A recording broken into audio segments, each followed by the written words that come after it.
Hey everybody, my name is Josh LaFleur from Late Start Piano. Have you ever felt like you had a song really down pat and then you go to your teacher for your weekly lesson and then you just totally mess up the whole song?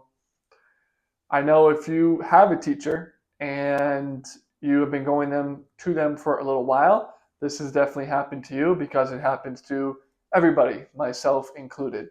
So I kind of want to talk about why it seems like we have the piece so well done at home, and then when we get to the teacher, when we have to actually play it for somebody, we start making these mistakes, even though we know that we have it down, quote unquote.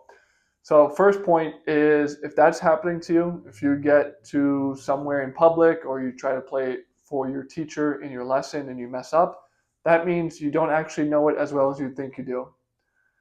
I know that's kind of like maybe you're not really agreeing with that. Maybe you're kind of fighting with me on that because you're saying, well, Josh, I played it at home 10 times in a row. I played it 10 times perfectly. I'm going to say to counter that, did you use a metronome? One. If you did use a metronome, did you actually play it at least 5 times in a row perfectly without any mistakes at the target tempo?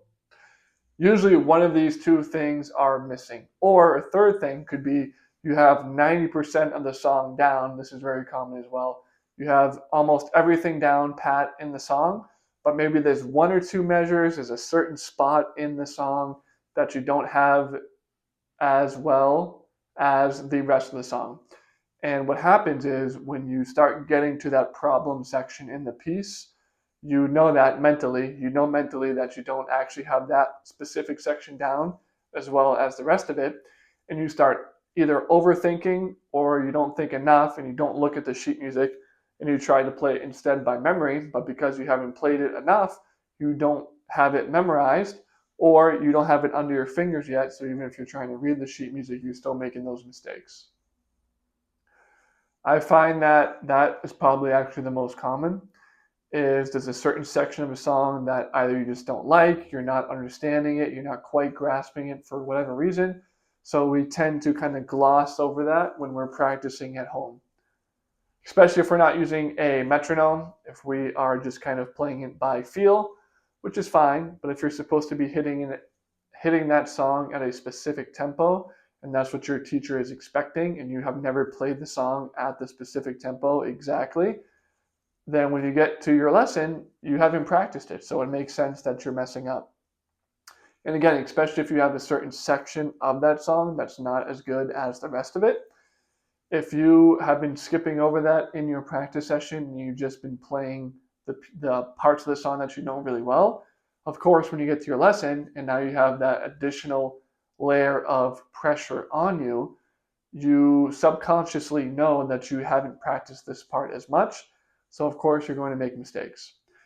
And I know when this has happened to me before in the past, I used to really get pissed off because I felt like I knew it, right? I felt like I got this piece down, it's super easy. I'm going to go in there and I'm going to just kill it. And then I don't, or you don't. And then you kind of walk away saying, damn, like I felt really confident about it and I messed up now. So now maybe you have to relearn that piece or you have to practice it for another week. And it sucks. So how do we end up fixing this? First of all, you need to use your metronome. Second of all, you need to work on that absolute accuracy method, which I've talked about in the past. It is playing the same section of the same song 5 or 6 times in a row. And if you can do it perfectly with no mistakes, no wrong notes, and at tempo, that's when you actually know it. Okay, so you want to do those two things. Another thing you want to do when you are preparing for a performance, like you have to play it in front of your teacher. It's one thing if you can play it at home when nobody's listening to you and you are fully warmed up, you've been playing for an hour, you've been practicing that piece for an hour. If you can play it really well then, that's one thing. It's another thing when you go into your lesson and your teacher and you have to play that piece cold, right? Maybe you warm up a little bit, maybe you do some kind of hand-in exercise or something or some scale for a quick second. But if your teacher's like mine, I pretty much sit down, I say, hi, how you doing? He says, good, how are you? And I'm showing him what I learned. I'm immediately going in there and playing that piece. And if that's similar to your situation, If you're going in there cold and you haven't played it 10 times before you play it in front of your teacher, that's another level that is on a different plane from when you're at home, you've been practicing it for an hour, and you're totally warmed up. If you can still play a piece perfectly when you are cold, you haven't been practicing the piano, and you can still play it really well, that's what you're looking for. So one thing that you might find helpful is for those performance pieces, whether it's in front of your teacher or if it's an actual gig that you're working on or some kind of other live performance, what you can do is once you're done practicing, either that day or whatever it is, once you're done practicing the piece, wait, let's say, a day. Sleep on it. Go home or stay at home, go to bed, sleep on that piece, and then the next morning, don't do anything. When you wake up or when you get home from work or whatever it is, don't warm up. Don't practice the piece first. Just sit down, open up your sheet music, and just see if you can play it perfectly at tempo. If you can do that, if you can play it perfectly at tempo cold, then you have it down. That's going to give you the confidence that you need for when it's time to perform. You know, hey, I have done this exact thing. I've sat down, I've been cold, I opened up the sheet music and I played it perfectly, especially if you do that 2 or 3 times in a row. At home, it's going to be so much easier when you get to that performance piece. You're not really going to have to think about anything because you've laid the groundwork. You have done your homework, so to speak. You've done all the preparation work, everything leading up to that. So now that you are actually performing, you don't really have anything to think about. You just block everything out and you let your hands and your body do the rest of the work. Again, when we run into problems, it's usually because we're not using the metronome, we don't practice it cold, or we simply don't have a certain section down under our fingers. Those are usually the top 3 reasons why we end up messing up in front of our teacher or messing up in front of some other performance kind of environment, okay?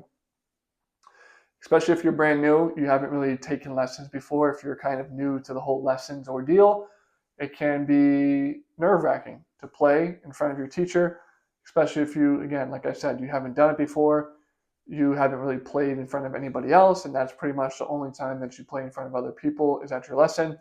It can be tough to kind of gain that confidence you need to feel comfortable playing with, in front of other people. But those things I shared with you in this video will definitely help you do that, so you can stop making those mistakes in front of your teacher, and you can 100% know for sure that you actually have the song down pat, like you are telling yourself that you do. With all that said, I do have a free PDF, a free guide on my website, www.latestartpiano.com. Make sure you put in the W's. On this website, I have a free PDF. It's 34 essential tips for brand new adult beginner piano players to learn how to play songs as fast as possible. We talk about strategies, practice strategies. We talk about music theory. We talk about a whole bunch of things that are going to help you play a lot faster and smoother. And at the end of it, if you never played before, we're going to give you your step-by-step instructions to play your very first song. Again, it's completely free. It's on my website, www.latestartpiano.com. And all you have to do to get it is click on that big bright purple button on that page, enter in your name and email address, and you'll have instant access to the guide. In addition, if you want to take it a step further, if you're done binge watching YouTube videos and you are serious about the piano and you don't want to learn just a couple songs, you actually want to improve as a piano player. If that's you, I am offering lessons right now via Zoom. If you are interested in that, send me an email. My email address is latestartpiano@gmail.com. We'll set up a day and a time that works best for you. Happy practicing. My name is Josh LaFleur from Late Start Piano.